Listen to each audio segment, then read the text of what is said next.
Good morning guys. May order sa atin sa box. 10, 15, 100, 150 ibig sabihin yan. So ito yung laman, tingnan natin.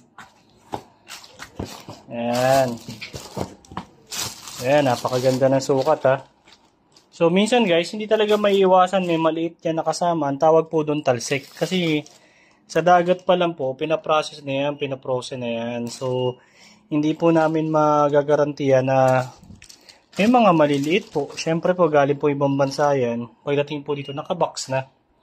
Sa isang container van kasi, nasa 2,000 plus yung laman na karton. Hindi naman natin pwedeng buksan lahat. Bawal naman kasi yun. Kahit sa ang produkto naman, mapaprutas man yan, sibuyas, kamatis, bawang, luya. Bawal po yung ganun. So, ang mahalaga po, 100, 150 yung sukat. Malalaki. Kung may maliliit man po, kasama po talaga siya, talsik. Pero normally po, may sobrang laki naman. So, yun po yung explanation dyan. Pero so far, ang magagaranti lang namin sa inyo is talagang napakaganda ng quality ng puset na pang calamari. Sobrang lambot niya.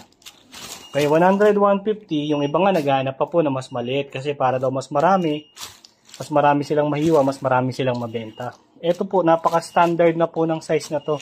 Lahat po ng magkakalamares, ganito po ang ginagamit.